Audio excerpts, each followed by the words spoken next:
The year, somewhere between 600 and 700 in the Common Era.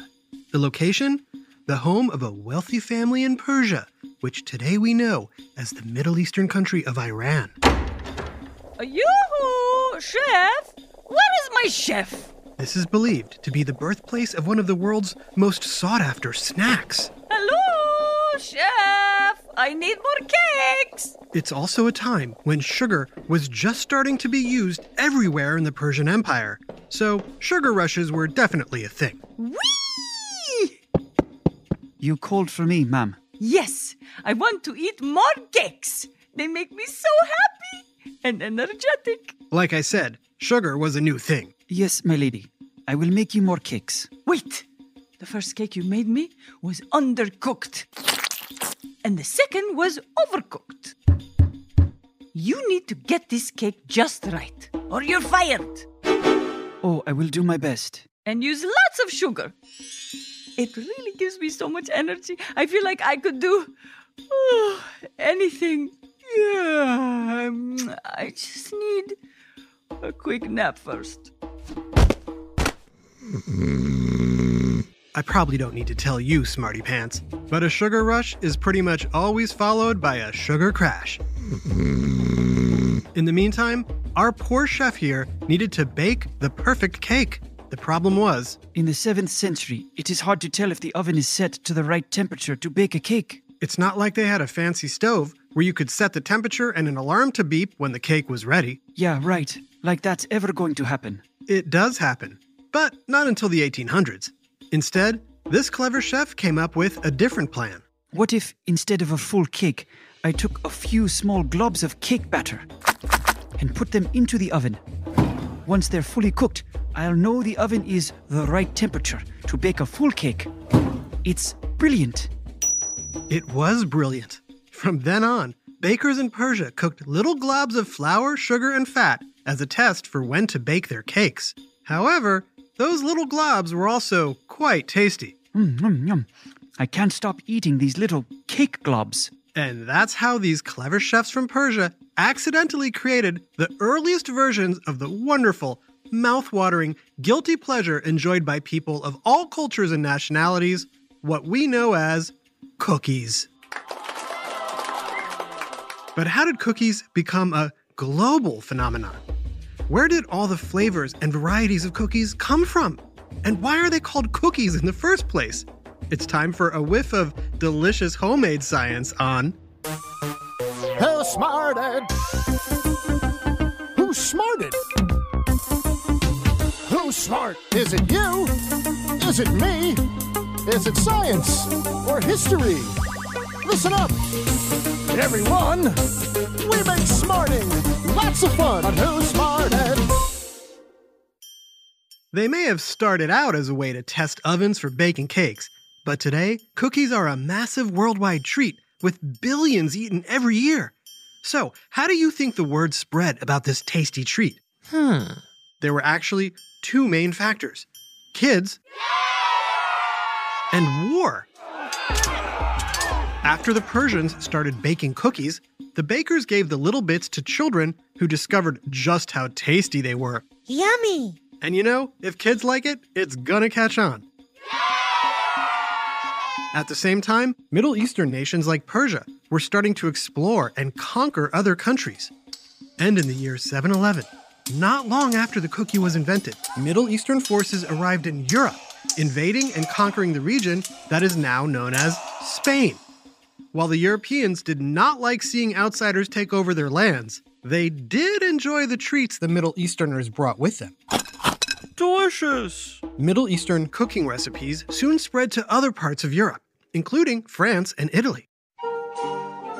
In the 1500s, Renaissance cookbooks of Italy had lots of cookie recipes. One Italian cookie that was light and crunchy on the outside and soft inside was brought to France during that time, and the French chefs found a way to perfect it. Ho, ho, ho! A good feeling in this treat. C'est magnifique! Oui. I love it. What do you call this?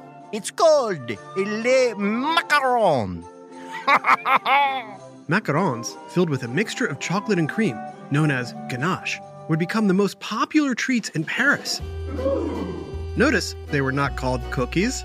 In fact, the earliest cookies were not called cookies at all. Huh? Over the years, cookies have gone by a variety of names such as jumbles, biscuits, galletas, and plunkets. Some cultures still use those words to describe cookies today. So where did the word cookie come from?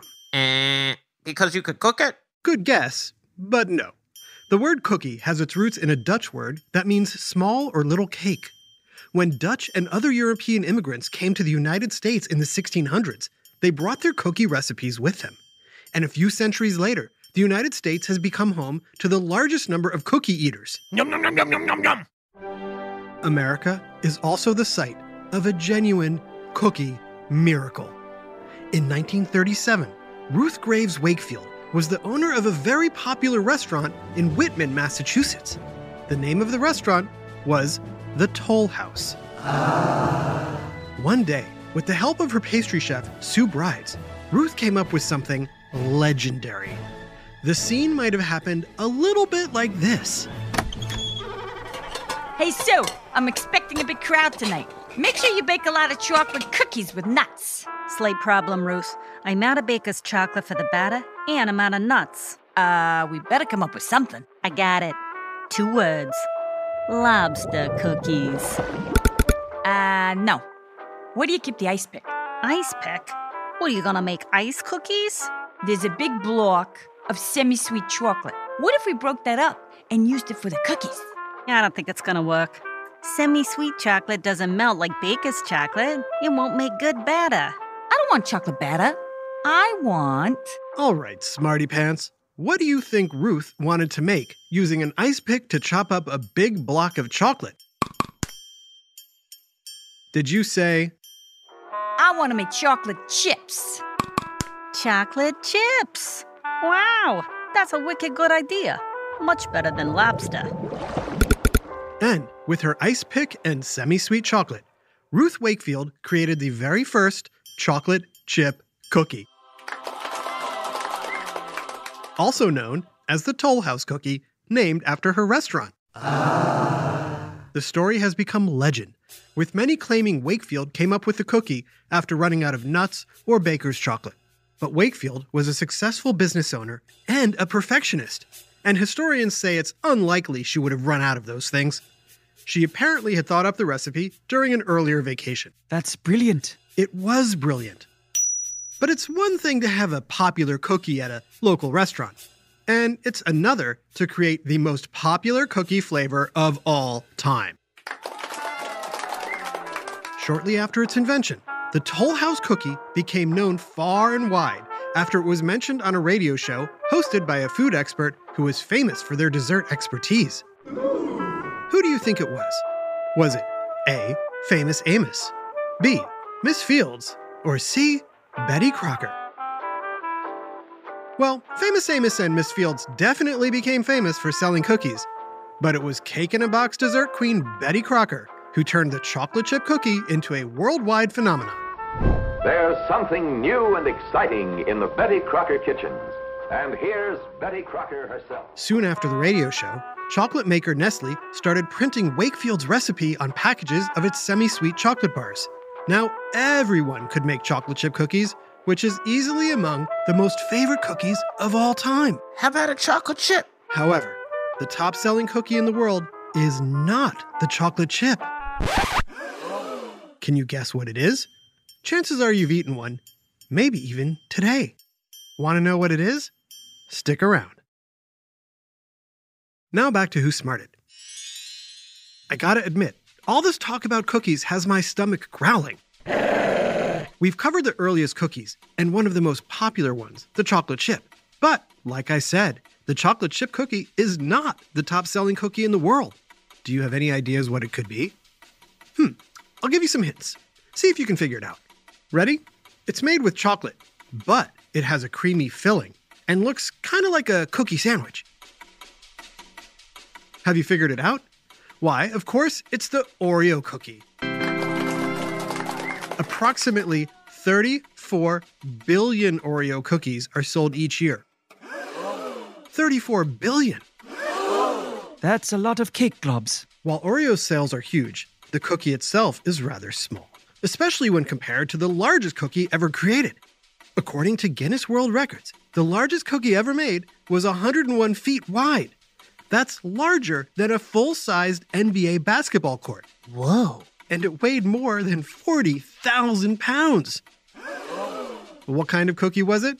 Why, it was a giant chocolate chip cookie, of course. Wicked good idea. But if you think that's something, wait till you hear about some cookies that were truly out of this world. In December 2019, astronauts on board the International Space Station baked food in space for the very first time. The food they chose? A batch of 5 chocolate chip cookies. The astronauts used a special zero-gravity oven to cook the treat, and they soon discovered it takes a lot longer to bake in space. While cookies on Earth are done after about 20 minutes in the oven, the ones in space needed about 2 hours. Once the astronauts discovered that, the final 3 cookies they made came out looking great. But the first 2, which spent less time in the oven, were undercooked. It happens to the best of us. Chef, I need more little cake globs. Coming. Talk about a real-life cookie monster. Yum, yum, yum, yum, yum, yum, yum. This episode was written by Dave Beaudry and voiced by Charlotte Cohn, Jason Williams, Sheffield Chastain, Jenna Hoban, and Jerry Colbert. Technical direction and sound design by Josh Hahn. Who Smarted is recorded and mixed at the Relic Room Studios. Our associate producer is Max Sugar Cookie Kamaski. The theme song is by Brian Suarez. Lyrics written and performed by Adam Tex Davis.